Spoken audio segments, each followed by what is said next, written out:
قل هل ننبئكم بالاخسرين اعمالا الذين ضل سعيهم في الحياة الدنيا وهم يحسبون انهم يحسنون صنعا رب اشرح لي صدري ويسر لي امري واحلل عقدة من لساني يفقهوا قولي سبحانك لا علم لنا الا ما علمتنا انك انت العليم الحكيم رب زدني علما رب يسر ولا تعسر وتمم بالخير. بزرگان دین، میرے دینی و ملی بھائیوں، نوجوان دوستوں اور ساتھیوں، میں ہمارے بساس موڑ جامع مسجد کے بہت ہی محترم و مکرم امام صاحب کا شکر گزار ہوں، جس نے اس ناچیز کو اس لائق سمجھا کہ میں اپنے نوجوان بھائیوں کو، بزرگوں کو کچھ دن کی باتیں سناؤں، اور آپ سب کی طرف سے آپ لوگوں کا بہت بہت شکریہ ہے کہ آپ نے اپنے بھائی کو، اپنے بچے کو اس لائق سمجھا ہے کہ یہاں بیٹھا کر کچھ قرآن حدیث کی باتیں سنیں. اس کے لیے میں آپ لوگوں کا شکریہ ادا کرتا ہوں. جیسے کہ شیخ نے کہا کہ میں دعوت کے فیلڈ سے جڑا ہوں، تو اصل میں عمر آباد دارالسلام، آپ نے نام سنا ہوگا، چنئی میں پڑتا ہے. تمل ناڈو، چنئی سے تھوڑا سا لگ بھگ 150 کلومیٹر آگے ہے عمر آباد. جے ڈی ایس کے دارالسلام، جامعہ عربیہ دارالسلام اس کو بولتے ہیں. وہاں سے میں نے ایک کورس کیا ہے، دعوت کا کورس، یعنی اس میں صرف دعوت کی ہی ٹریننگ ہوتی ہے 1 سال، کمپیوٹر سے ITI کے ساتھ. اور باقی تھوڑا تعارف اس لیے کرا دیتا ہوں کہ تعارف پہچان ضروری ہے، اس لیے میں تعارف کرانا چاہتا ہوں آپ لوگوں کو. خاص طور سے میں نے اپنی زندگی میں کبھی کسی کو تعارف نہیں کرایا، لیکن یہ ضروری ہے، اس لیے کہ اگر آپ اس چیز کو نہ سمجھیں کہ ہم دین کس سے لے رہے ہیں، بغیر تعارف کے آج کل کچھ ہوتا نہیں ہے، ایڈورٹائز کے. اب اگر آپ کسی ڈاکٹر سے ملنا چاہتے ہیں تو آپ پہلے جاننا چاہتے ہیں کہ کون سا ڈاکٹر اچھا ہے، MBBS ہے، MD ہے، کہ وہ ہڈی کا ڈاکٹر ہے، کہ وہ دماغ کا ڈاکٹر ہے، کہ وہ پیٹ کا ڈاکٹر ہے، کہ وہ سینے کا ڈاکٹر ہے. جانتے ہیں نا، آپ جان کے جاتے ہیں وہاں پہ، یہ ضروری ہے، یہ آپ جانتے ہیں. ورنہ آپ کا دماغ میں فالٹ ہے، آپ پیٹ کے ڈاکٹر کے پاس چلے گئے، کوئی آپ کو فائدہ نہیں ہوگا. جو جس ڈاکٹر ہے وہاں پہ جا کے ٹریٹمنٹ کراؤ، جس کا وہ اسپیشلسٹ ہے. اللہ کا دین کا دعوت بھی ایسے ہی ہے، یہ کوئی ایرو غیرو نٹے خیرو دین نہیں ہے. اللہ کے دین کی بہت قیمت ہے. سب سے بڑا پرابلم یہی ہوا کہ ہم لوگوں نے جب جان بچانا رہا تو ساری دنیا کو پوچھا، بھائی مجھ کو شوگر کی بیماری ہو گئی ہے، شوگر کا کون سا اچھا ڈاکٹر ہے؟ پیٹ میں بہت گیس بن رہا ہے، گیسٹرک کا بیمار ہو گیا ہوں، کوئی اچھا ڈاکٹر ہے گیسٹرک کا؟ پوچھتے ہیں کہ نہیں پوچھتے آپ؟ کسی کو کمر میں درد ہے، گھٹنے میں درد ہے، بھائی گھٹنے میں بہت درد ہے، اٹھ نہیں پا رہا ہوں، رکوع نہیں کر پا رہا ہوں، سجدہ نہیں کر پا رہا ہوں، کوئی اچھا ڈاکٹر ہے؟ پوچھتے ہیں کہ نہیں آپ پوچھتے ہیں؟ اللہ اکبر. میں آپ کو کیوں اپنا پوچھتے ہیں نا جی، الحمدللہ اچھی بات ہے. پوچھتے اس لیے کہ تاکہ ہمارا صحیح سے ٹریٹمنٹ ہو جائے، ٹھیک ہے نا. لیکن آپ نے کبھی یہ پوچھا کہ بھائی صاحب یہاں پہ کون سا اچھا عالم ہے جو صحیح بخاری پڑھ کے آیا ہے، جو مسلم پڑھ کے آیا ہے، جو جامعہ اسلامیہ فیض عام سے پڑھ کے آیا ہے، جو عمر آباد دارالسلام سے پڑھ کے آیا ہے، جو سنابل سے پڑھ کے آیا ہے، جو سلفیہ سے پڑھ کے آیا ہے، جو جامعہ محمدیہ منصورہ سے پڑھ کے آیا ہے؟ ہزاروں، میں چند نام بتا رہا ہوں. یہ بڑے بڑے ایسے ادارے ہیں جہاں سے ہیرے اور موتی نکلتے ہیں. لیکن ہم نے کبھی ایسا نہیں پوچھا. کوئی بھی ہو، جس سے پایا ہم نے دین سیکھ لیا، اور اسی وجہ سے آج ہم لوگوں کو بڑا ٹینشن ہو رہا ہے. اپنے ہر ایک سے جا کر کے اپنا ٹریٹمنٹ کرا کر کے اپنے پیٹ کو اتنا خراب کر لیا کہ اب کوئی اچھی دوائی وہاں پہ ایکسیپٹ ہی نہیں ہوتا. لوکل میں اپنے ٹریٹمنٹ کرا کے اپنا جسم کا ایسے برباد کر لیا کہ اب اگر ہم صحیح ٹریٹمنٹ دیتے ہیں تو وہ ایکسیپٹ نہیں ہوتا. تب بولتے ہیں کہاں سے آ گیا نئے نئے ڈاکٹر بن کر کے. کبھی آپ نے کسی ڈاکٹر کو یہ کہا کہ تم کیا دوائی لکھ رہے ہو؟ ہمارے گاؤں کے ڈاکٹر تو یہ لکھ رہا ہے. کسی کو آپ بولے لے دے کر کے یہ مولوی مولانا اور مسجد اکیلا ملا ہے، کہاں سے نئے نئے مولوی اور مفتی آ گئے ہیں نئی نئی باتیں لے کر کے آئے. دین اسلام میں کوئی نئی بات نہیں ہوتی ہے. دین اسلام کے اندر بہت سے ہمارے نوجوان بھائی بولتے رہتے ہیں کہ آج کل نئی حدیث آئی ہے. نعوذ باللہ من ذالک، استغفر اللہ. دین میں نئی بات یہ کیسے ہو سکتا ہے؟ جو دین آج سے 1450 سال پہلے پورا ہو گیا تو پھر اب نئی حدیث کہاں سے ہے؟ حدیث نئی کیسے ہوگی؟ جب نبی چلے گئے تو پھر حدیث نئی کیسے آئے گی؟ اس کا مطلب کہ وہ مولوی بنایا اپنی حدیث. تو پھر اس مولوی کو کیا کرو، اس کے گردن میں ہاتھ لگاؤ اور اس کا ایسے دھکا مارو کہ یہاں سے جو ہے سیدھے مدینہ موڑ پہنچ جائے. اس لیے کہ وہ حدیث بنا رہا نا. وہ تو جوتا کھانے کے لائق بھی نہیں ہے. اس کو اتنا جوتا مارو کہ وہ سماج میں دکھائی نہ دے جو حدیث بناتے ہیں. تو ایسے منشی، کچھ لوگ کہتے ہیں کہ یہ منشی ہے. مطلب کہ کس کو تو منشی بول رہے ہیں؟ جانتے ہو منشی کس کو کہتے ہیں؟ منشی کی ڈگری میں نے بھی لی ہے. کم سے کم 8 سال میں پڑھا ہوں، اس کے بعد منشی کی ڈگری لیا ہوں. پھر اس کے بعد 7 سال اور پڑھا ہوں تو عالم کی ڈگری لیا ہوں. پھر اس کے بعد 2 سال اور پڑھا ہوں تو فاضل کی ڈگری لیا ہوں. پھر اس کے بعد 2 سال اور پڑھا ہوں تو ITI اور دعویٰ کی ڈگری لیا ہوں. اور تم بیوقوف بنا کر کے کسی کو منشی بنا دیتے ہو. اس کے پیٹ میں لات مارو تو قرآن بھی نہیں پڑھنے جانتا ہے. اور تم 8 سال کی ڈگری اس کو ایسے آدمی کو دے دیے جو 1 سال بھی کہیں مدرسے میں نہیں پڑھا ہے اور اسی سے دین سیکھ رہے ہو. یہ آپ کے اندر اللہ کی محبت ہے؟ یہ آپ کے اندر قرآن کی محبت ہے؟ یہ آپ کے اندر مسجد کی محبت ہے؟ جس سے چاہے آپ کھڑے کر کے اسی سے دین لے لیا. اللہ کا دین اتنا آسان ہے. جنت کو کیا سمجھ رکھا آپ نے؟ جنت اتنی آسان ہے کہ آپ جس سے چاہے دین سیکھ کر کے جنت میں چلے جائیں گے. اتنا آسان نہیں ہے میرے بھائیوں. 3,000 روپیہ مہینہ لا رہا ہے. 3,000 روپیہ مہینے میں ایک منشی لا کر کے امامت میں کھڑا کر دیا. وہی ممبر میں کھڑا ہو کر کے سب سے بڑا بکتا بن گیا. یہ صرف وہ نہیں پکڑائے گا. اس کی تو سزا ہوگی، یہ تو صحیح ہے، لیکن بیچارہ وہ تو اپنا پیٹ کے لیے کر رہا ہے. لیکن آپ کیوں اس کو رکھے؟ اللہ جہاں اس کو سزا دے گا آپ کو بھی برابر کا سزا ملے گا، اس لیے کہ آپ نے اس کو ذمہ داری دی ہے. میرے بھائیوں، ایک پوائنٹ میں جو آپ کے ساتھ بتانا چاہتا ہوں، جس طریقے سے آپ دنیا میں ہر چیز دیکھ کر کے لیتے ہو، ایک چپل جو آپ پیر میں پہن کر کے گھومو گے وہ کیسا کلر ہونا چاہیے، کس کمپنی کا ہونا چاہیے، کتنا دن لاسٹنگ کرے گا، سب دیکھ کر کے لیتے ہو. اور قرآن اور حدیث کہاں سے لینا ہے یہ نہیں ہم کو سمجھ میں آتی. 1 کلو بھنڈی لینا ہے، 1 کلو پٹول لینا ہے، 1 کلو آلو لینا ہے، کون اچھا ہے کون خراب ہے، کہاں سے لینا ہے، یہ پورا دماغ میں آ جاتا ہے. اور اللہ کا دین کہاں سے لینا ہے؟ اللہ کا دین اتنا سستا ہو گیا کہ جس کو آئے، جس کا داڑھی ہے، جو کرتا اور ٹوپی لگا لیا ہے، اس کو ممبر رسول میں کھڑا کر دیتے ہو. کیا جواب دو گے اللہ کے پاس؟ کس منہ پہ اللہ کے سامنے جا کے کھڑا ہوگے؟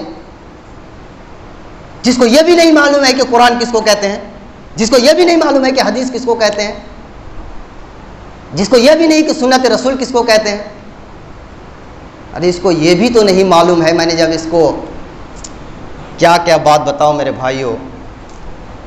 ایک انسان میرے پاس پہنچ گیا. سناتا ہوں آپ کے عبرت کے لیے، میں اپنے ٹاپک پر آتا ہوں لیکن یہ عبرت کے لیے میں آپ کو بتاتا ہوں کہ ہمارا یہ علاقہ اتنا پچھڑا ہوا کیوں ہے دین کے سلسلے میں. ابھی الحمدللہ بہت آگے بڑھ گیا. ابھی 1 سال کے اندر میں آ کے دیکھا ہوں، میرا 9 مہینہ ہو گیا آنے کو، میں دیکھ رہا ہوں الحمدللہ بہت آگے بڑھ گیا. لیکن 1 سال پہلے کی بات ہے، ابھی 2 مہینہ 3 مہینہ پہلے ایک بندہ جو ہے بھٹک کر کے میرے پاس پہنچ گیا اور ممبر رسول جو ہے وہ سامنے ہم لوگ کیا کرتے ہیں، خطبہ دے دیتے ہیں، سامنے کھڑا کر دیتے ہیں، جگہ نہیں ہے سامنے کھڑا کر دیتے ہیں. اب وہ دماغ کے گندے، عقل کے اندھے کیا کہہ رہا ہے، وہ کہہ رہا ہے کہ مولوی صاحب یہ آپ نے سترہ کیوں رکھا ہے یہاں. اب اس کو کیا بولو گے؟ تو اس کو یہ بھی نہیں معلوم ہے کہ سترہ کس کو کہتے ہیں. میں نے اس کو کہا کہ بھائی یہ بتاؤ کہ سترہ کس کو کہتے ہیں. تم جو بولا کہ وہ سترہ ہے، ممبر رسول میں کھڑا کیا ہوں سامنے، وہ سترہ ہے، تو مجھ کو یہ بتاؤ کہ سترہ کس کو کہتے ہیں. یہ عربی ہے کہ فارسی ہے کہ بنگلہ ہے کہ انگلش ہے، کون سا ورڈ ہے؟ بولے کہ نہیں سترہ کیوں آپ نے رکھا. بولے تجھ کو نہیں معلوم ہے کہ سترہ کس کو کہتے ہیں تو پھر کیا بات کر رہا ہے کہ وہاں گدھا کھڑا ہے کہ انسان کھڑا ہے. تجھے تو معلوم ہی نہیں کہ سترہ کیا ہے. یہ ٹاپک ہٹ گیا. تو پھر جا کر کے کہہ رہا ہے کہ تب ایک اذان پہ کیوں آ رہے ہیں؟ بولے کہ ایک اذان کیسے ہے، میرے یہاں پہ 2 اذان ہو رہی ہے۔ بولے کہ نہیں، بہت جگہ ایک اذان ہو رہی ہے۔ بولے جہاں ایک اذان ہوئی ہے وہاں جا کر کے پوچھ، تو مجھ سے کیا پوچھ رہا ہے؟ تو جب پوچھ لیا تو چل تو اس سے اس پر بھی بات کر لیتے ہیں۔ بولے کیوں؟ تو پھر اس کے بعد جب ساری باتیں ہوئی تو ایک ٹاپک پر اس سے بات ہوئی کہ عثمان غنی رضی اللہ تعالیٰ عنہ کے دور میں جو 2 اذان ہوئی تو یہ اذان 2 اذان کیوں دیے تھے؟ ایک بات کہہ رہا ہے کہ ہگنے اور متنے کے لیے، نعوذ باللہ من ذالک، صرف یہی بول رہا ہے۔ میں نے غصے میں آ کر کے بتا نہیں پا رہا، بول رہا ہے کہ ہگنے اور متنے کے لیے دے رہے تھے 2 اذان۔ تو کچھ نوجوان بیٹھے ہوئے تھے، غصہ نہیں بتا، بولے بوکو ماروں گا ایک جھاپڑ، بھاگ یہاں سے۔ سمجھ رہے نا، سماج کا بہت بڑا عالم سمجھ رہے تھے سماج اس کو، اجی بہت سے لوگ اس کو مولوی سمجھ رہا ہے، اور وہ منشی کے لائق بھی نہیں ہے، وہ ہماری جیسے پبلک ہے، تھوڑا سا قرآن سیکھ لیا ہے پڑھنے کے لیے، اب وہی نماز پڑھانے لگ گیا ہے، اور اس کے بعد تھوڑا بنگلہ سیکھ لیا ہے، اس کے بعد خطبہ دے رہا ہے، اب یہ مولوی بن گیا۔ اب کچھ پبلک جب پوچھ رہی ہے تو اس کا فٹافٹ جو من میں آتا ہے اس کا جواب بھی دیتا ہے، اب مفتی بھی بن گیا۔ اس کے بعد دین کو بگاڑ کر رکھ دیا، اللہ کے دین کو۔ میرے بھائیوں، تو اللہ کے دین ضرور آپ ایسے لوگوں سے لیجئے جو اللہ کے دین سیکھے ہوئے ہیں، جس نے اپنی زندگی لگائی ہے، جس نے اللہ کے دین کے لیے اپنے ماں باپ کو چھوڑا ہے، جس نے اللہ کے دین کے لیے اپنے گھر کو چھوڑا ہے، جس نے اللہ کے دین کو سیکھنے کے لیے دال اور روٹی، دال اور چاول کھا کر کے 20-20 سال تک کھلے آسمان کے نیچے سو کر کے اللہ کا دین حاصل کیا ہے۔ ایسے لوگوں سے سیکھو میرے بھائیوں، تب اللہ کی برکت رہے گی، صحیح دین آپ کو ملے گا۔ ہم لوگ بھی کچھ نہیں ہے، ہم سے بڑھ کے بھی بڑے بڑے شیخ ہیں، ان سے بھی جا کر کے علم سیکھو۔ اب آئیے، ہم لوگ الحمدللہ اللہ کا شکر ہے کہ اعمال بہت کرتے ہیں، عمل کرتے ہیں، اپنا نماز پڑھے عمل کر رہے ہیں۔ آپ یہ ہم میں سے سب کو، میں ہمارے اس بھائی کو پوچھے، لیکن ہم میں سے سب، کیا آپ یہ گارنٹی دے سکتے ہیں کہ ہم نیک اعمال تو کر رہے ہیں لیکن ہمارا یہ نیک اعمال بچا ہوا ہے؟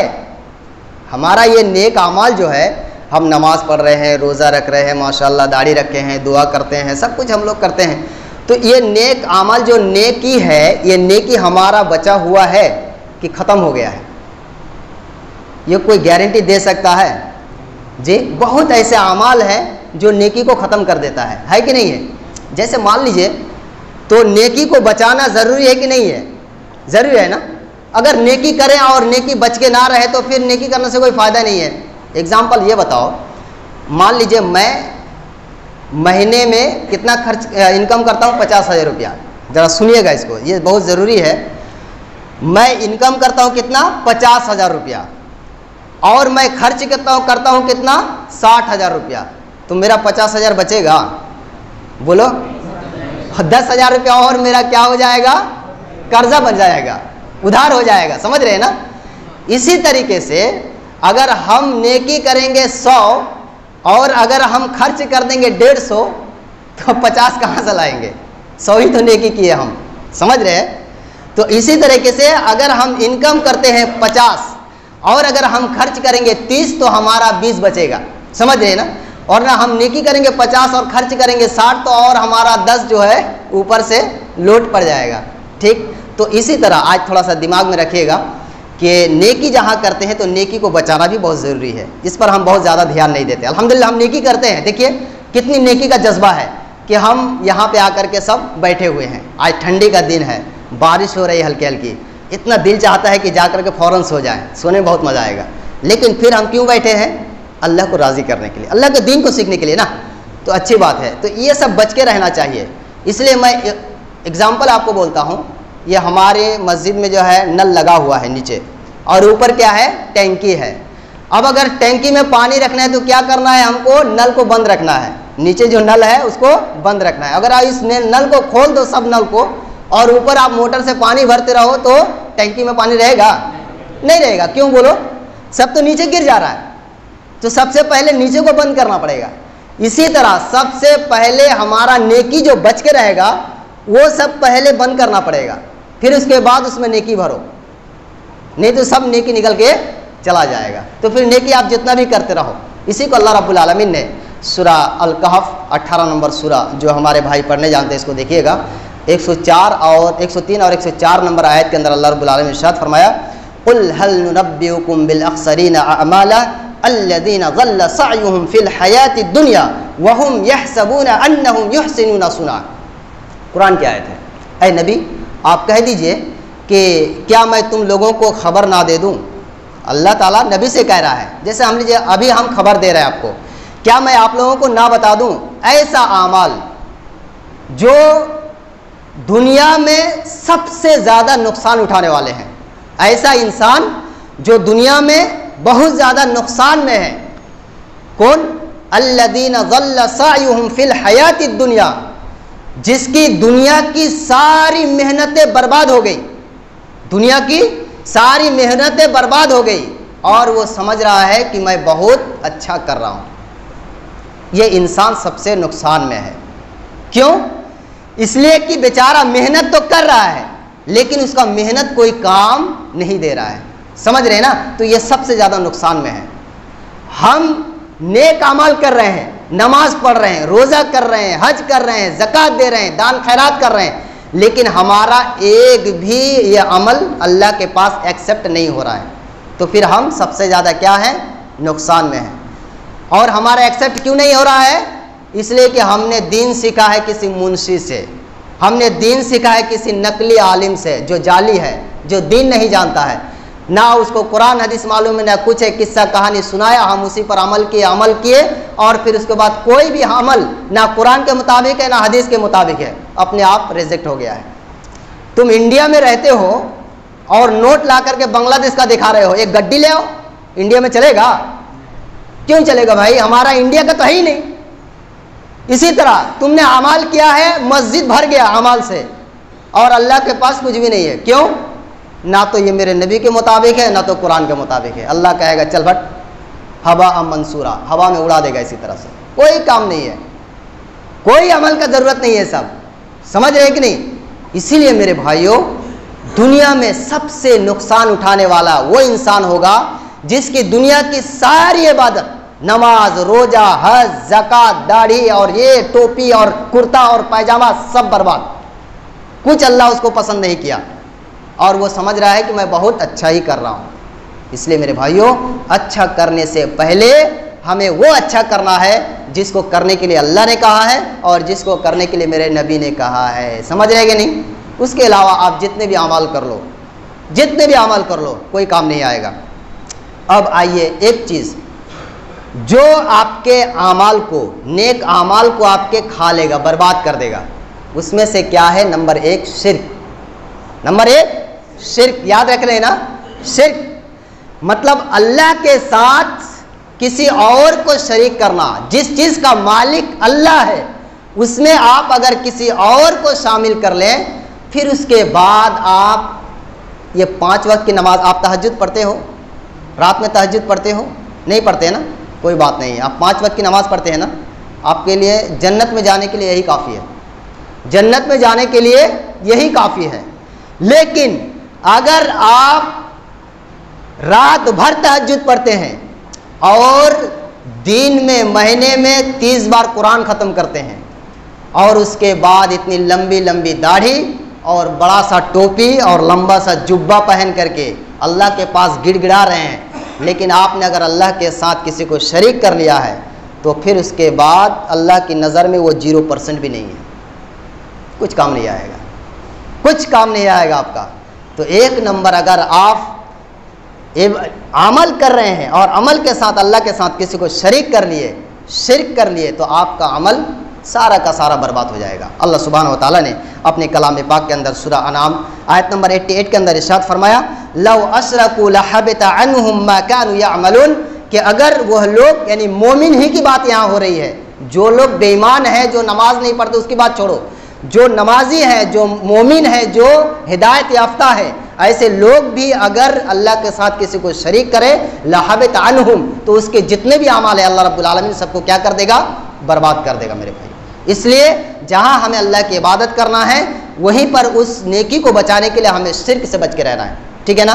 اب رہی بات شرک کس کو کہتے ہیں, تو یہ ہمارے شیخ ہو سکتا ہے کہ جمعہ میں بتائے ہوں یا پھر وہ بتائیں گے، لیکن اگر نہیں تو کم سے کم آپ کی ذمہ داری ہے کہ آپ شرک کو پہچانیں کہ شرک کس کو کہتے ہیں۔ بہت سی کتابیں ہیں، ہمارے نوجوان بھائی ہیں سب پڑھنے جانتے ہیں، کتاب التوحید لو، اس کو پڑھو، شرک سمجھ میں آ جائے گا۔ شرک ہم میں سے اکثر لوگ شرک کرتے ہیں، یہ جو ہم لوگ بیٹھے ہوئے ہیں نا، اس میں سے جو کافر مشرک ہے، جو بے نمازی ہے، جو نماز نہیں پڑھتے، جو داڑھی چلتے ہیں، جو اس کی بات چھوڑ دو، الحمدللہ جو ہم لوگ مومن ہیں، اللہ رب العالمین نے اپنے کلام پاک کے اندر اس کو ارشاد فرمایا وَمَا يُؤْمِنُ أَكْثَرُهُمْ بِاللَّهِ إِلَّا وَهُمْ مُشْرِكُونَ، اکثر مومن ایمان لانے کے باوجود بھی وہ اللہ کے ساتھ شریک کرتے ہیں، مومن ہونے کے بعد بھی نماز بھی پڑھتے ہیں، داڑھی بھی رکھتے ہیں، روزہ بھی رکھتے ہیں، اللہ کے گھر کو آباد بھی کرتے ہیں، قرآن بھی پڑھتے ہیں، اس کے باوجود بھی اکثر، اللہ نے سب کو نہیں کہا، اکثر مشرک ہیں۔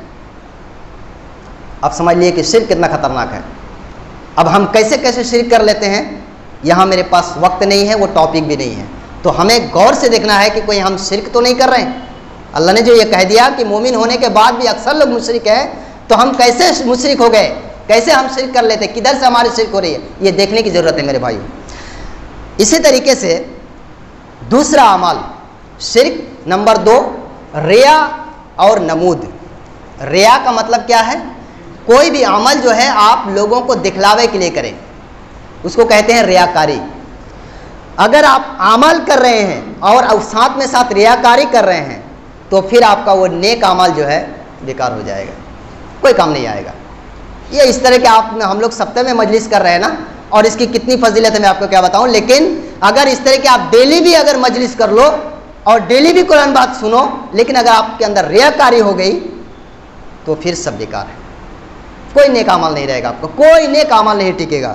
چنانچہ اللہ رب العالمین نے اپنے کلام پاک کے اندر سورہ کہف آیت نمبر 110 کے اندر ارشاد فرمایا فَمَنْ كَانَ يَرْجُو لِقَاءَ رَبِّهِ فَلْيَعْمَلْ عَمَلًا صَالِحًا وَلَا يُشْرِكْ بِعِبَادَةِ رَبِّهِ أَحَدًا، تم میں سے جو شخص اپنے رب سے ملاقات کی، ملنے کی تمنا رکھتا ہے، اس کو چاہیے کہ وہ کیا کرے، نیک اعمال کرے۔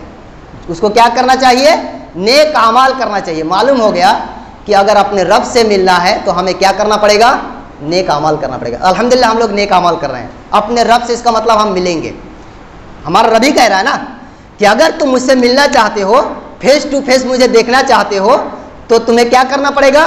نیک اعمال کرنا پڑے گا۔ ہم نیک اعمال کر رہے ہیں، لیکن آگے اللہ کہہ رہا ہے وَلَا يُشْرِكْ بِعِبَادَةِ رَبِّهِ أَحَدًا، لیکن نیک اعمال کے ساتھ اپنے رب کے ساتھ کسی اور کو شریک نہیں کرنا ہے، اپنے رب کے ساتھ کسی اور کو شریک نہیں کرنا ہے، اور نہ یہ آپ کا نیک اعمال بھی جو ہے بیکار ہو جائے گا، پھر اس کے بعد آپ کے رب سے ملاقات نہیں ہو پائے گی۔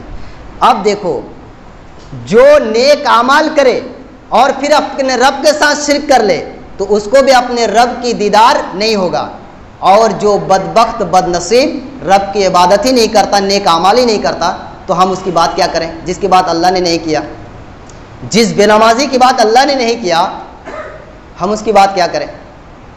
بات سمجھ میں آ رہا ہے نا آپ کو مختصر میں؟ تو بس اشارہ میں آپ سمجھ لیجئے، جس کی بات اللہ نے نہیں کیا اس کی بات ہم کیا کریں؟ اللہ نے جس کی بات کیا ہے وہ نیک اعمال کرنے والے، اور نیک اعمال کرنے والے کو اللہ نے کہا کہ میرے ساتھ عبادت میں کسی کو شریک نہ کرو۔ اب عبادت میں شرک کیسے ہو جاتا ہے دیکھ لیجئے۔ ہم نماز پڑھ رہے ہیں اللہ کے لیے، اللہ اکبر، خوب اچھی طرح سے نماز پڑھ رہے ہیں اللہ کے لیے، پڑھ رہے ہیں، رکوع کیے، سجدہ کیے، پھر اس کے بعد تھوڑا سا دیکھیں کہ مولانا صاحب میری طرف دیکھ رہے ہیں، تو پھر آپ نے اور اچھی طرح سے ایک بار اس طرح ہاتھ باندھ کر کے خوب اچھی طرح سے پڑھنے لگے۔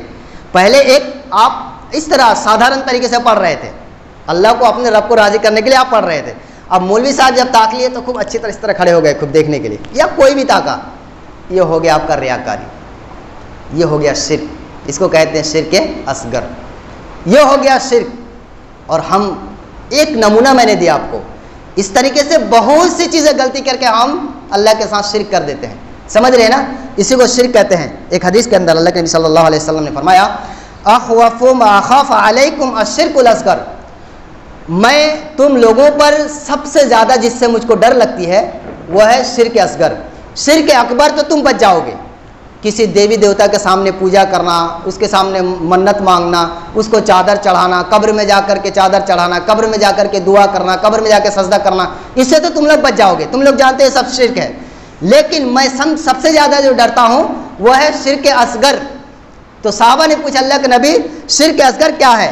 تو آپ نے فرمایا الریا، ریاکاری کیا ہے؟ شرک اصغر ہے۔ اس سے تم لوگ بہت جلدی نہیں بچ پاؤ گے، اس سے تم لوگ بہت جلدی نہیں بچ پاؤ گے۔ آپ ایک غریب آدمی پیسہ مانگ رہا ہے، 50 روپیہ دے دو، بھوکا ہوں، کھاؤں گا پیوں گا، بیمار ہوں، دوا کروں گا، مانگتے ہیں کہ نہیں؟ ہم لوگ کے پاس سے مانگ رہے ہیں۔ آپ جو ہے 50 روپیہ 20 روپیہ 1 روپیہ جتنا آپ کو جھوٹا آپ دے دیے، ٹھیک ہے نا؟ لیکن اگر اس کے اندر آپ کو یہ ہو جائے 500 کا نوٹ اٹھائے، دیکھو میں دے رہا ہوں غریب صاحب کو، دیکھو میں دے رہا ہوں، اگر آپ کے اندر یہ ہو گیا کہ میں دکھا کے دے رہا ہوں میں امیر ہوں، میں اتنا دیتا ہوں، یہ ہو گیا ریاکاری۔ وہ اگر آپ 5 لاکھ بھی دے دے کوئی فائدہ نہیں اس کو کہتے ریاکاری، اس کا کوئی فائدہ نہیں ہے، اللہ کے پاس اس کی کوئی اہمیت ہی نہیں، اس لیے کہ آپ رب کو راضی نہیں کہ آپ دنیا والے کو راضی کر رہے ہیں، سمجھ رہے ہیں نا؟ یہ شرک اصغر، پھر آپ کا عمل کرنے سے کوئی فائدہ نہیں ہوگا۔ تو نمبر 1 تھا شرک، نمبر 2 تھا کیا؟ ریاکاری، سمجھ رہے ہیں نا؟ اب آ جائیے نمبر 3، آپ کا عمل سنت رسول صلی اللہ علیہ وسلم کے مطابق نہ ہونا۔ آپ لوگ درود نہیں پڑھتے ہیں، اسی لیے تو بریلی لوگ ہم لوگوں کو جو ہے کنجوس بتاتے ہیں۔ نبی سے محبت کا مطلب یہ ہے کہ جب میرے نبی کا نام آئے اتنی بھی کنجوسی مت کرو، اور اتنا بھی دریا دلی مت دکھاؤ کہ مائک لگا کر کے جو ہے گھنٹوں گھنٹوں شروع کر دو، سمجھ رہے ہیں نا؟ تو میڈل ہم کو چلنا ہے جتنا اللہ نبی نے کہا ہے۔ درود بھیجنے میں کتنے ثواب ہے؟ ایک بار آپ درود بھیجیں گے تو آپ کا رب آپ پر 10 بار بھیجے گا، اللہ اکبر۔ تو اتنا ہمیں کنجوسی کرنے کی کیا ضرورت ہے؟ جب ہم بھیجے تو ہمارا رب ہم پر بھیجے، تو اس پر ہمیں کنجوسی کرنے کی کیا ضرورت ہے؟ تو صلی اللہ علیہ وسلم آپ کو پڑھنا چاہیے۔ بہرحال نمبر 3 میں کیا ہے؟ ہمارا اگر نیک اعمال ہم کو بچانا ہے تو ہمارا وہ عمل کیا ہو؟ سنت رسول، یعنی میرے نبی کے سنت کے مطابق ہو۔ میرے نبی نے جتنا کہا ہے بس اتنا ہی کافی ہے۔ میرے نبی نے کہا جنازہ پڑھو، مٹی دے دو، اس کے لیے اللہم اغفر لہ، اللہم ثبت ہو، ثابت قدمی کی دعا کر لو، گھر پہ آ جاؤ۔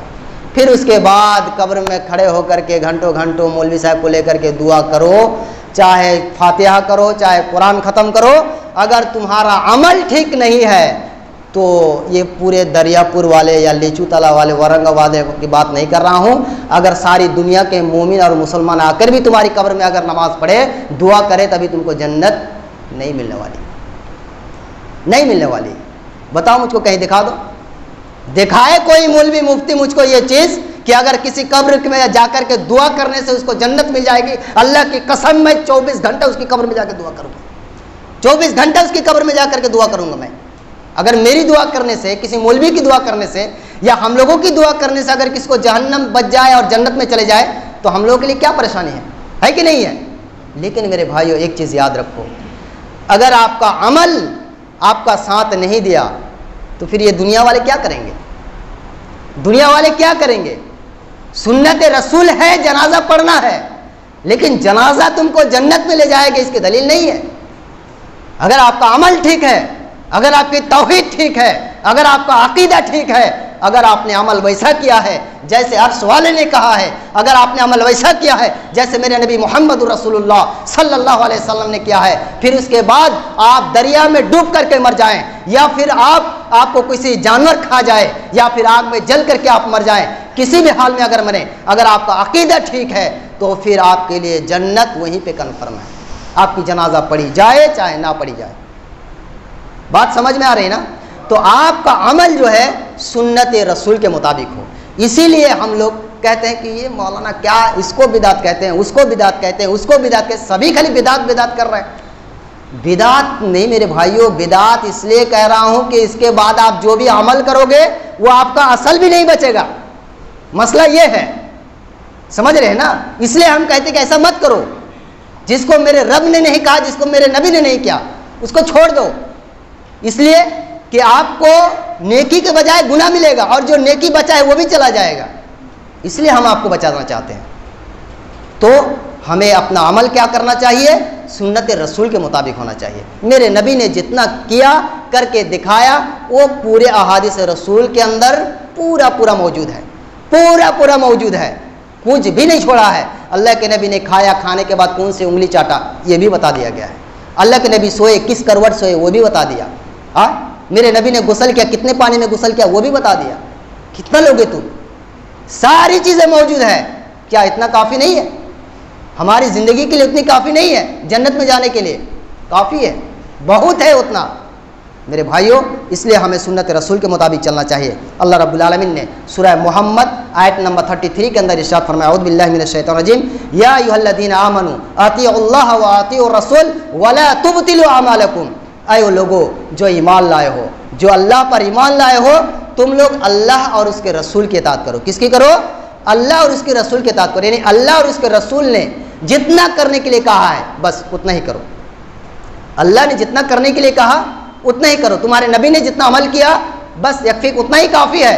ولا تبطلوا اعمالکم، اور ایکسٹرا کر کے اپنے اعمال کو برباد مت کرو۔ تم ایکسٹرا اس لیے کر رہے ہو کہ مجھ کو نیکی ملے گی، ارے جو کیے وہ بھی چلا جائے گا، سمجھ رہے کہ نہیں؟ جو کیے ہو وہ بھی چلا جائے گا۔ اگر آپ 500 روپیہ کا نقلی نوٹ لے کر کے جائیں گے تو آپ کو 500 کے بدلے میں جاتے ہیں 5 لاکھ چلا جائے گا، نہیں تو جا کے جیل کے اندر بھر دے گا۔ بھرے گا کہ نہیں بھرے گا؟ 500 کی لالچ میں جا رہے تھے، پولیس والے دیکھ لیں کہ نقلی 500 چلا رہا ہے، 500 بچانے کے چکر میں آپ کا 5 لاکھ جائے گا۔ اسی طرح اگر آپ کہیں گے کہ مجھ کو زیادہ نیکی ملے اور اس کے اندر آپ اگر نقلی بھر دیے تو یہ زیادہ بھی چلا جائے گا۔ بات کلیئر سمجھ میں آ رہی کہ نہیں ہے؟ جی، یہ اللہ نے کہا ہے، کسی مفتی نے نہیں کہا، کسی عالم نے کہا، کسی فیضی نے نہیں کہا، کسی منشی کی بات نہیں، اللہ کی بات ہے۔ اسی لیے ہم کہتے ہیں میرے بھائیوں کہ ہمیں اتنا ہی کرنا ہے جتنا کرنے کے لیے کہا گیا ہے، بس تبھی تو اللہ کا دین بچے گا۔ ورنہ ہر انسان اپنی مرضی کے مطابق اپنے دماغ سے کرے تو وہ تو انسان کا دین بن جائے گا، اللہ کا دین کہاں پھر رہے گا؟ تب پھر اللہ کا دین کہاں رہے گا؟ سب تو انسان کا دین بن جائے گا۔ پھر اپنی مرضی سے اپنی مائنڈ سے اگر کام کریں گے تو ہمیں سنت کے مطابق کام کرنا ہے۔ اسی طریقے سے میرے بھائیوں نمبر 4 میں جو ہے کبیرہ گناہ جو ہے، جو بڑی بڑی گناہ ہے، ان گناہوں سے ہمیں کیا ہے؟ بچنا ہے۔ سمجھ رہے ہیں؟ اللہ رب العالمین نے قرآن کریم کے اندر سورہ نجم میں ارشاد فرمایا، الذین یجتنبون الکبائر الاثم والفواحش، مومن بندہ وہ ہے جو اپنے بڑے بڑے گناہوں سے بچ جاتے ہیں، اجتناب کرتے ہیں۔ تو معلوم کیا ہوا کہ اگر ہم نیک عمل کرتے ہیں تو نیک عمل کے ساتھ ہمیں کیا کرنا ہے؟ بڑی گناہوں سے بھی بچنا ہے۔ یہ آیت میں آپ کو بتاتا ہوں، الحمدللہ ابھی بر وقت نہیں ہے، ایک جماعت ہے، جماعت تبلیغی جماعت، نام سنا ہے آپ لوگ؟ تبلیغی جماعت، پہلے تبلیغی والے آتے تھے، سمجھ رہے نا؟ تبلیغی جماعت تو اللہ کے اس فرمان کے خلاف کرتے ہیں۔ وہ صرف یہ نہیں، اگر میں اس ٹاپک پر بات کرتا ہوں آپ کو معلوم ہوگا کہ آدھا قرآن ہی وہ لوگ چھوڑ دیتے ہیں، اس لیے کہ وہ فضائل اعمال جو ان کی کتاب ہے، میں اس کے گڑھ میں بھی رہ چکا ہوں۔ اللہ نے اس عمر میں توفیق دی ہے کہ جو نظام الدین اولیاء ہے میں وہاں بھی رہ چکا ہوں، اور ان کا جو سینٹر ہے بمبئی کے اندر، مہاراشٹر کے اندر کولہاپور میں، ان کی بہت بڑی جماعت ہے اور اہل حدیث کی بہت کم جماعت ہے۔ بہرحال تو وہاں بھی رہ چکا ہوں۔ ان کے فضائل اعمال کیسا ہے جانتے ہیں؟ وہ اللہ کے قرآن کو چھوڑ کر کے فضائل اعمال کا درس دیتے ہیں۔ استغفر اللہ رب العالمین، یعنی اللہ کے قرآن سے بڑھ کر کے ان کے فضائل اعمال ہیں۔ اور فضائل اعمال کون سی کتاب ہے؟ کس نے لکھا جانتے ہیں؟ فضائل اعمال کو جس نے لکھا اس کے رائٹر نے فرسٹ پارٹ کے اندر، پہلے کھنڈ کے اندر اس نے لکھا ہے کہ جب میں اس بکس کو لکھ رہا تھا اس وقت میں ہاسپٹل میں تھا اور میرا مائنڈ اس وقت ٹھیک نہیں تھا، یعنی مائنڈلی میں ٹھیک نہیں تھا، میرا مائنڈ بگڑا ہوا تھا۔ اس وقت وہ کتاب لکھی گئی اور اس کو اتنا آگے بڑھایا کہ قرآن چھوڑ کر کے اس کو پڑھاتے ہیں اور اس کی درس ہوتی ہے۔ اور دیکھو ان کے مائنڈ کو کیسے بنایا گیا۔ اللہ کا قرآن اگر 5 منٹ درس ہو اس کو نہیں سنیں گے، لیکن فضائل اعمال کی اگر بات ہو تو 1 گھنٹہ وہیں پہ بیٹھ کر کے سنیں گے، 1 گھنٹہ بیٹھے رہیں گے وہاں پہ عقیدے کے ساتھ، سنیں چاہے نہ سنیں، کوئی بھی اٹھ کے نہیں جائے گا۔ تو ہمیں کیا کرنا ہے میرے بھائیوں؟ اگر اعمال کرنا ہے تو اعمال وہ کرنا ہے جو ہمیں نیک اعمال کے ساتھ برے اعمال سے بچ کے رہنا ہے۔ تو یہ جو ان لوگوں سے میں نے کہا رہا تھا تبلیغی جماعت صرف فضیلت کی بات کرتے ہیں اور ادھر گناہ کی بات پر اس پر نہیں آتے۔ کیا کہتے ہیں؟ تبلیغی بات، کلمہ بھی پڑھیں گے، چلو نماز پڑھنا چاہیے، کھینی بھی گھسیں گے، اسے کھینی، سمجھ رہے نا؟ مار دیے اس طریقے سے، کھینی لگا دیے، لا الہ الا اللہ محمد رسول اللہ، سبحان اللہ سبحان اللہ، سے درود پاٹ کرتے رہتے ہیں، سمجھ رہے نا؟ وہ جو دانا والا ہوتا ہے نا تسبیح، دانا والا تسبیح، یہ دنیا کو بیوقوف بناتے ہیں۔ یہاں پہ لے کر کے ایسے ایسے چلا رہے ہیں اور ادھر سے بات بھی کر رہے ہیں۔ ابھی تیرے کتنی زبان ہے؟ ایک زبان پہ انسان سے بات کر رہے ہیں، کہاں سے تو اللہ کی تسبیح پاٹ کر رہا ہے؟ دنیا کو دھوکہ دیتے ہیں کہ نہیں؟ ایسے لوگوں نے اللہ کے دین کو برباد کیا ہے۔ اللہ کے دین کو بدنام کیا ہے؟ اللہ نے ایک زبان دی ہے، پہلے اللہ کا ذکر کرو، اس کے بعد فَإِذَا قُضِيَتِ الصَّلَاةُ فَانتَشِرُوا فِي الْأَرْضِ، جب نماز روزہ ہو جائے، اللہ کا ذکر ہو جائے تو پھر زمین میں پھیل جاؤ، دنیا داری کرو، تجارت کرو، اس کے لیے الگ ٹائم نکالو۔ اور بیوقوف تم اللہ کے دین کے لیے بھی نکل گئے، تسبیح پاٹ کر رہے ہو، ادھر تم منہ میں کھینی بھرا ہوا ہے، اور کہتا ہے کہ تم نماز پڑھو، پھر اس کے بعد تم شراب بھی پیو، سود بھی کھاؤ، اور جو کرنا چاہتے ہو کرو۔ اس کا نام دین ہے؟ اس کا نام دین ہے؟ نہیں۔ نیک اعمال کرنا ہے تو ہمیں گناہ سے بھی بچنا ہے میرے بھائیوں۔ کیا کرنا ہے؟ گناہ سے بھی بچنا ہے، ورنہ یہ گناہ آپ کے اعمال کو برباد کر دے گا، ختم کر دے گا۔ تو ہمیں کیا کرنا ہے؟ برائی سے بھی بچنا ہے۔ اسی طریقے سے میرے بھائیوں، نمبر 5، حرام کمائی۔ الحمدللہ اگر ہم نیک اعمال کرتے ہیں تو ہمارا جو انکم ہے، کمائی ہے، وہ بھی کیا ہونا چاہیے؟ حلال ہونا چاہیے، حلال کمائی ہونی چاہیے۔ اللہ سبحانہ و تعالیٰ نے، اللہ کے نبی صلی اللہ علیہ وسلم نے ایک واقعہ دے کر کے سمجھایا کہ حلال، پہلی بات تو ان اللہ طیب لا یقبل الا طیبا، اللہ پاک ہے اور پاک چیز کو ہی قبول کرتا ہے، اللہ ناپاک چیز کو قبول نہیں کرتا، اللہ کسی ناپاک چیز کو قبول نہیں کرتا۔ چنانچہ اللہ کے نبی صلی اللہ علیہ وسلم نے فرمایا کہ ایک آدمی جو بہت دور دراز سے سفر کر کے آتا ہے، اور جب کوئی مسافر ہوتا ہے تو اس کا دعا بہت جلدی اللہ کے دربار میں قبول ہوتا ہے۔ جو کئی وقت ہیں جہاں پہ دعا بہت زیادہ جلدی ایکسیپٹ ہوتا ہے، سمجھ رہے نا؟ اسی طریقے جیسے ایک مظلوم ہے جس پر ظلم کیا گیا ہے، تو مظلوم کی دعا اور اللہ کے پردے کے بیچ میں کوئی چیز نہیں ہوتا، ڈائریکٹ اللہ تعالیٰ اس کو قبول کرتا ہے۔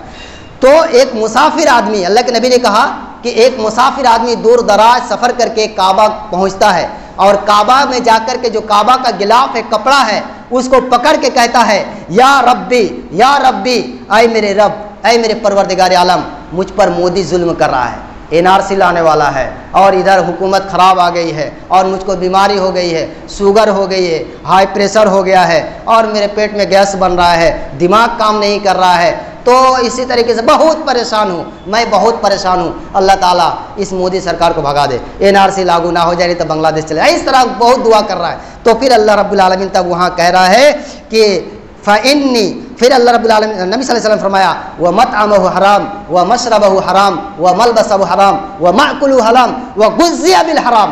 اللہ رب العالمین تب کہتا ہے کہ میں اس کی دعا کیسے قبول کروں؟ بولو، میں اس کی دعا کیسے قبول کروں؟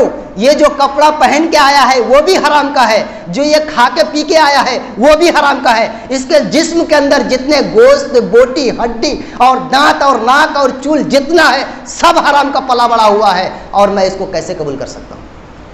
سبھی تو حرام کا اس کا ہے۔ تو میرے بھائیوں، حرام کھا کر کے یا حرام کمائی سے آپ کی عبادت، آپ کے اعمال اللہ کے دربار میں قبول نہیں ہوگا، اللہ کے دربار میں قبول نہیں ہوگا۔ اب آپ کہیں گے کہ مولانا ہم لوگ بیڑی باندھ کے کھا رہے ہیں تو حرام ہے، لیکن سنیں میں بتاتا ہوں، بیڑی اور یہ سگریٹ اور یہ تو آپ لوگ، آپ کا ایمان تو بتا رہا ہے، میں کیا بتاؤں گا؟ آپ اپنے ایمان سے پوچھ لو نا کہ یہ حلال ہے کہ حرام ہے۔ اللہ نے آپ کا دل ایسے بنایا ہے کہ ہر چیز مفتی سے نہیں پوچھا جا سکتا، آپ کا دل بہت بڑا مفتی ہے، سمجھ رہے نا؟ بات میں آگے نہیں لے جا رہا ہوں، شارٹ کر کے بتا رہا ہوں، آپ کا دل مفتی ہے، لگ بھگ 80% کوسچن کا آنسر آپ کا جو دل میں مفتی ہے وہ اس کا جواب دے دے گا۔ آپ داڑھی چھیل رہے ہیں، صحیح ہے کہ غلط ہے؟ آپ اپنے دل سے پوچھ لو، وہ دل بتا دے گا۔ آپ سود کھا رہے ہیں، کسی سے پوچھنے کی کیا ضرورت ہے؟ آپ اپنے دل سے پوچھو، وہ بتا دے گا۔ شراب پی رہے ہیں، کیا ضرورت ہے؟ آپ اپنے دل سے پوچھو، وہ بتا دے گا۔ زنا کر رہے ہیں، ضرورت نہیں ہے، اپنے دل سے پوچھو، بتا دے گا۔ غیروں کی لڑکی کے ساتھ فالتو بات بولتے ہیں، کچھ نہیں، اپنے دل سے پوچھو، وہ بتا دے گا۔ نہیں بتائے گا آپ کا دل؟ صحیح ہے کہ غلط ہے؟ صحیح ہے۔ تو وہ چیز کیا ہے؟ آپ اپنے دل سے پوچھ لو میرے بھائیوں۔ تو میں یہ کہہ رہا تھا کہ بیڑی جو ہے یہ سب ہمارے ادھر چل رہا ہے، اور کوئی کہہ رہے مولانا صاحب، میں جب یہ بات بتایا کہ بیڑی اور یہ نشہ وغیرہ کرنا جو ہے شریعت کے اندر قرآن اور حدیث کی روشنی میں حرام ہے یہ چیز، تو ایک منشی صاحب بول رہے ہیں، جو سماج منشی بول رہے ہیں، اس لیے میں بولتا ہوں ان کو منشی بھی مت بولو، نہیں تو گناہ ہوگا، اس لیے کہ منشی بھی وہ ہوتا ہے جو ڈگری لینے کے بعد ہوتا ہے، ان کو تو یہ بھی نہیں معلوم ہے۔ اب اس وقت تو میرے سامنے تو نہیں بتا پائے گا، اب سماج کو گمراہ کرنے کے لیے، سماج میں فتنہ پھیلانے کے لیے کہہ رہا ہے، مولوی کہہ رہا ہے کہ بیڑی حرام ہے، تو مولوی کو تنخواہ کون دے گا؟ ہم لوگ کیسے دنیا چلے گا؟ کیا کھائیں گے؟ کیا ہوگا؟ ابے کیا کھاؤ گے نہیں کھاؤ گے اس کی ذمہ داری مولوی لیا ہے، اس کی ذمہ داری اللہ لیا ہے. تو پہلے اپنا عقیدہ صحیح کر لے، تو اللہ پر بھروسہ تو کر کے دیکھ. میں بتاتا ہوں کہ ہمارے مرشد آباد میں بیڑی باندھتے ہیں. میں تم کو بتاؤں مہاراشٹر میں کہیں دکھا دو کہیں بیڑی چلتی ہے، یو پی میں کہیں دکھا دو کہیں بیڑی چلتی ہے، کیرلا کے اندر مجھ کو دکھا دو کہیں بیڑی چلتی ہے، تمل ناڈو کے اندر مجھ کو دکھا دو کہیں بیڑی چلتی ہے، آسام کے اندر مجھ کو دکھا دو کہیں بیڑی چلتی ہے. اس طرح کی کتنے بتاؤ، ہزاروں ہزار ہے صرف ہمارے مرشد آباد میں. تو میں بتاتا ہوں کہ اگر وہاں کے لوگ بیڑی نہیں باندھتے تو کیا ان کو کھانے پینے نہیں ملتا؟ وہ تو ہم سے خوشحال ہیں، وہ تو ہم سے بھی خوشحال ہیں. اور میں تم کو بولا ہوں کہ بیڑی حرام ہے تو میں تم کو کہاں کہہ رہا ہوں کہ آج ہی بیڑی باندھنا چھوڑ دو. اس کو کوشش کرو دھیرے دھیرے. اگر تم نہیں مر جاؤ گے تو مرنے کی ضرورت نہیں ہے. بیڑی باندھو اور اللہ سے دعا کرو اور اللہ سے حلال رزق مانگو. دیکھو اللہ تم کو رزق دے گا. دیکھو تو بیڑی بھی باندھتا ہے، پھر اسی پیسے سے شراب بھی پیتا ہے، پھر اسی پیسے سے لاٹری بھی کاٹتا ہے، تو اللہ تجھ کو حلال روزی کہاں سے دے گا؟ ہے کہ نہیں ہے بتاؤ؟ تم نے تو اللہ سے مانگا ہی نہیں. ارے نماز پڑھ، اللہ سے دعا تو کر، اللہ یہ حرام کھا رہا ہوں کب تک حرام کھاؤں گا، اللہ مجھ کو حلال روزی کا ذریعہ بنا. دیکھو اللہ تم کو دیتا ہے کہ نہیں دیتا ہے.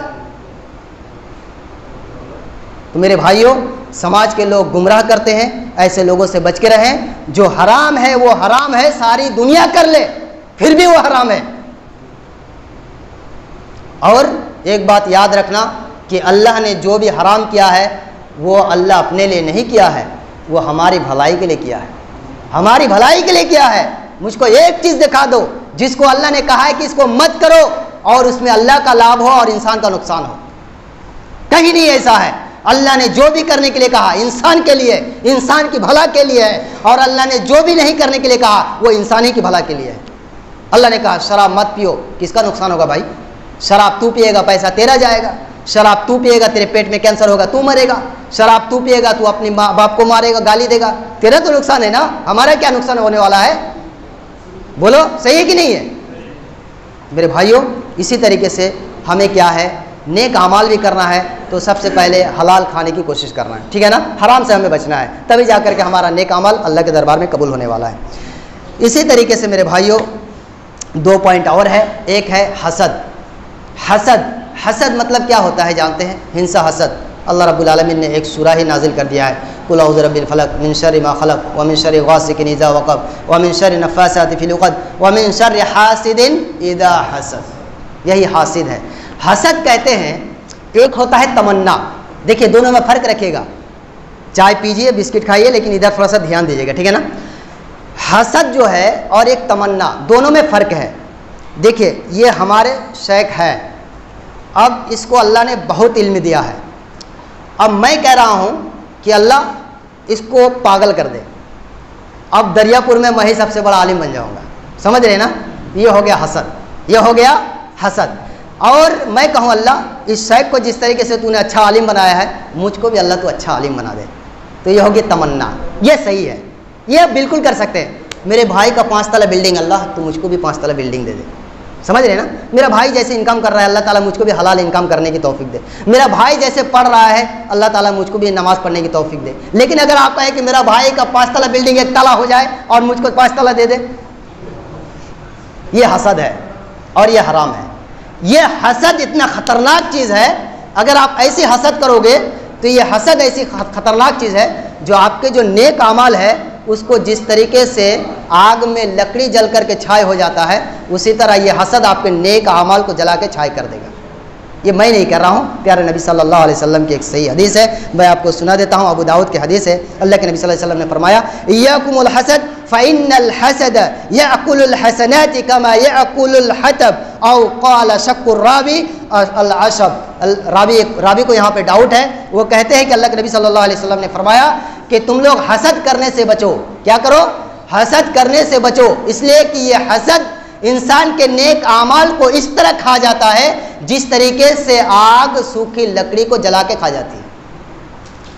سمجھ رہے نا؟ تو آپ اگر حسد بھی کریں اور نیک اعمال بھی کریں تو آپ کا یہ نیک اعمال ایسے ہی یہ حسد جو ہے جلا کے ختم کر دے گا. نیک اعمال آپ کا رہے گا ہی نہیں. اس لیے میرے بھائیوں حسد سے بھی ہمیں کیا ہے؟ ہنس و حسد سے بچنا ہے. اور نمبر 7 آخری پوائنٹ، حقوق العباد. یاد رکھ لو، ایک ہے حقوق اللہ اور ایک ہے حقوق العباد. میں نے جو یہ پوائنٹ بولی ہے یہ الگ الگ ٹاپک ہے، اس پر الگ الگ ٹاپک پر لگ بھگ 2-3 جمعہ بات کی جا سکتی ہے، لیکن میں نے مختصر آپ کو سمجھایا ہے۔ حقوق العباد مطلب ایک تو ہوتا ہے حقوق اللہ، اللہ کا حق، اللہ کا حق ادا کر رہے ہیں، نماز پڑھ لیے، روزہ رکھ لیے، حج کر لیے، زکوٰۃ دے دیے، دان خیرات کر لیے، تو اللہ کا حق ادا کر دیتے ہیں۔ لیکن ایک ہے حقوق العباد، بندے کا بندے کے اوپر حق۔ جیسے ہمارے مولانا صاحب ہم کو یہاں پہ بلائے تو اس کا ایک حق تھا میرے اوپر کہ ہمارے اہل حدیث عالم ہے، اس نے ہم کو اس لائق سمجھا ہے، تو اب اس کا یہ حق تھا کہ مجھ کو یہاں پہ دعوت دیا، اور میرا حق ہے کہ میں نے اس کا حق ادا کر دیا۔ اگر نہیں کرتے تو ہم بول دیتے بھائی صاحب نہیں آ پا رہے ہیں، ٹھیک ہے، لیکن اگر ہم کچھ بھی نہیں کرتے تو یہ ہم جو اس کا حق ادا نہیں کیے۔ اسی طریقے سے میرا حق جو ہے میرے ماں باپ کے اوپر بھی ہے، میرے ماں باپ کا میرے اوپر ہے، میرے بھائی کا میرے اوپر ہے، میری بہن کا میرے اوپر ہے، میرے بیوی کا میرے اوپر ہے، میرے بال بچے کا میرے اوپر حق ہے، سمجھ رہے نا؟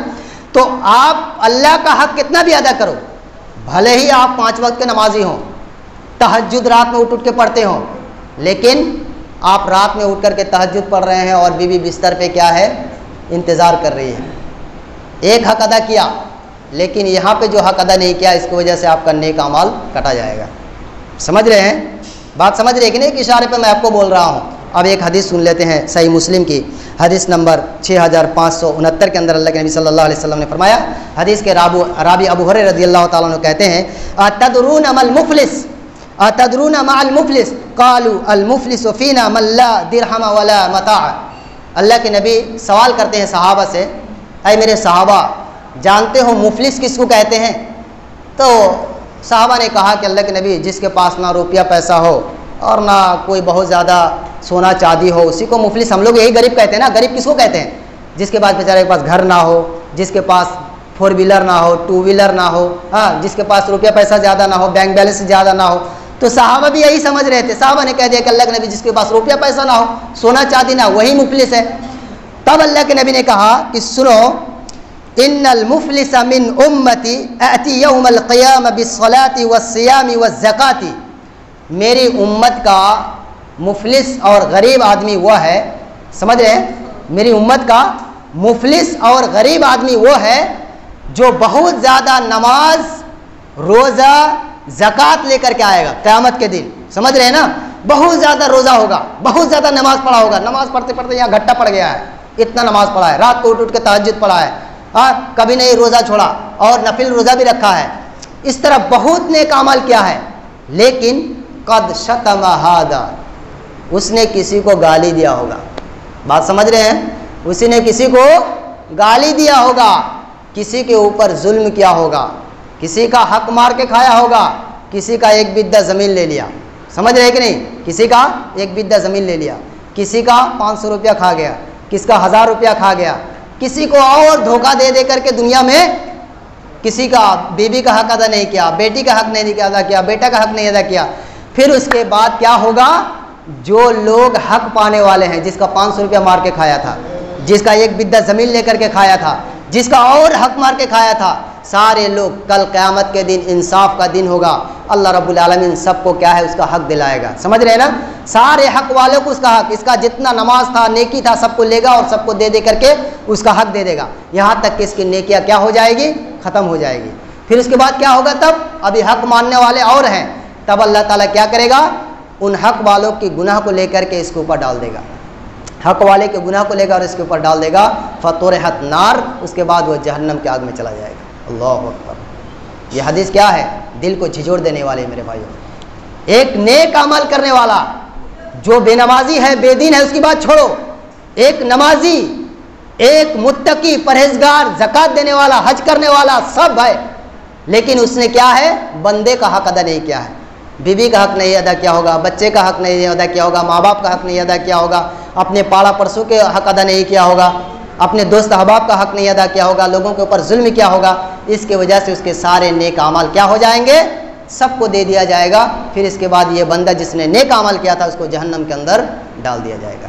اس لیے میرے بھائیوں، جہاں ہمیں اللہ کا حق ادا کرنا ہے وہیں پہ بندوں کا بھی حق ادا کرنے کی ضرورت ہے، وہاں پہ ہمیں خیال کرنا کا ہے کہ ہمارے ماں کا کیا حق ہے، باپ کا کیا حق ہے، بیوی کا کیا حق ہے، بچے کا کیا حق ہے، بھائی کا کیا حق ہے، بہن کا کیا حق ہے۔ اس پر ہم میرے بھائیوں آج ہم لوگ بہت پیچھے ہیں، بہت پیچھے ہیں۔ تو یہ چند پوائنٹ تھا جس کو بہت ضروری ہے، جہاں ہم لوگ نیک اعمال کر رہے ہیں وہیں پہ نیک اعمال بچانے کے لیے ان پوائنٹ کو اپنے دماغ میں رکھ کر کے اپنے نیک اعمال کو بچانے کی ضرورت ہے۔ اللہ رب العالمین سے دعا کرتے ہیں، اللہ رب العالمین تو ہم تمام لوگوں کو زیادہ سے زیادہ نیک اعمال کرنے کی توفیق عنایت فرما، آمین۔ اللہ رب العالمین تو تمام لوگوں کو ان نیک اعمال کو بچائے رکھنے کی توفیق عنایت فرما، آمین۔ اللہ رب العالمین تو ہمارے اس مجلس کو قبولیت کا درجہ عطا فرما، آمین، اور اس کے بدلے میں اللہ تعالیٰ تو ہم سب کو جنت الفردوس میں جگہ دے، آمین۔ اللہ رب العالمین تو ہم کو جب تک اس دنیا کے اندر رکھ، ایمان کے ساتھ رکھ، اور جب ہم اس دنیا سے الوداع ہوں تو ہماری زبان سے کلمہ طیبہ لا الہ الا اللہ پاٹ ہوتے رہے۔ بارک اللہ لنا ولکم فی القرآن العظیم ونفعنی ایاکم بالآیات والذکر الحکیم، انہ تعالی جواد کریم ملک الرؤوف الرحیم۔ السلام علیکم ورحمۃ اللہ وبرکاتہ۔ جی جی جی، کیا پوچھ رہے ہیں؟